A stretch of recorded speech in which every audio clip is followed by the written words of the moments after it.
ನರೇಂದ್ರ ಮೋದಿ ಸರ್ಕಾರದಲ್ಲಿ ಮೊದಲ ವಿಕೆಟ್ ಪತನ ಆಗಿದೆ. ನೀಟ್ ಪ್ರಶ್ನೆ ಪತ್ರಿಕೆ ಸೋರಿಕೆ ಪ್ರಕರಣಕ್ಕೆ ಪ್ರಧಾನ್ ಅವರ ತಲೆದಂಡ ಆಗಿದೆ.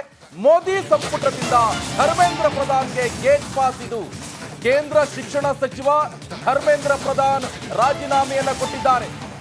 ವಿದ್ಯಾರ್ಥಿಗಳ ಸಂಗ್ರಾಮದ ಬೆನ್ನಲ್ಲೇ ಪ್ರಧಾನ್ ರಾಜೀನಾಮೆ. ಎನ್ಡಿಎ ಆಡಳಿತದ ಅವಧಿಯಲ್ಲಿ ಮೊದಲ ಮಂತ್ರಿಯ ತಲೆದಂಡ ಇದು. ಮೋದಿ ಸರ್ಕಾರದ ಅವಧಿಯಲ್ಲಿ ಮೊದಲ ಬಾರಿ ಸಚಿವರ ತಲೆದಂಡ ಆಗಿದೆ.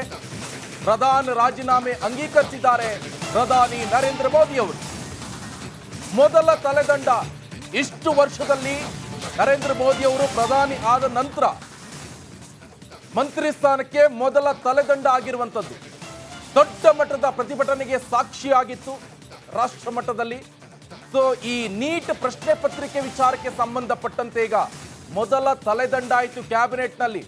ನರೇಂದ್ರ ಮೋದಿ ಅವರ ಸಚಿವ ಸಂಪುಟದ ಮೊದಲ ತಲೆದಂಡ. ಈಗ ಸಚಿವ ಸ್ಥಾನ ಇಟ್ಟಿಸಿಕೊಂಡಿರುವಂತ ಇದೇ ಧರ್ಮೇಂದ್ರ ಪ್ರಧಾನ್ ಅವರು ರಾಜೀನಾಮೆಯನ್ನು ಕೊಟ್ಟಿದ್ದಾರೆ. ಇವತ್ತು ನರೇಂದ್ರ ಮೋದಿ ಸರ್ಕಾರದಲ್ಲಿ ಮೊದಲ ವಿಕೆಟ್ ಪತನ ಆಗಿದೆ. ನೀಟ್ ಪ್ರಶ್ನೆ ಪತ್ರಿಕೆ ಸೋರಿಕೆ ಪ್ರಕರಣಕ್ಕೆ ಸಂಬಂಧಪಟ್ಟಂತೆ ಪ್ರಧಾನ್ ತಲೆದಂಡ. ಇದು ಮೋದಿ ಸಂಪುಟದಿಂದ ಧರ್ಮೇಂದ್ರ ಪ್ರಧಾನ್ಗೆ ಗೇಟ್ ಪಾಸ್ ಕೊಡಲಾಗಿದೆ. ಕೇಂದ್ರ ಶಿಕ್ಷಣ ಸಚಿವ ಧರ್ಮೇಂದ್ರ ಪ್ರಧಾನ್ ಅವರು ರಾಜೀನಾಮೆಯನ್ನು ಕೊಟ್ಟಿದ್ದಾರೆ. ವಿದ್ಯಾರ್ಥಿಗಳ ಸಂಗ್ರಾಮದ ಬೆನ್ನಲ್ಲೇ ಪ್ರಧಾನ್ ರಾಜೀನಾಮೆ. ಎನ್ಡಿಎ ಆಡಳಿತದ ಅವಧಿಯಲ್ಲಿ ಮೊದಲ ಮಂತ್ರಿಯ ತಲೆದಂಡ ಆಗಿರುವಂಥದ್ದು. ಮೋದಿ ಸರ್ಕಾರದ ಅವಧಿಯಲ್ಲಿ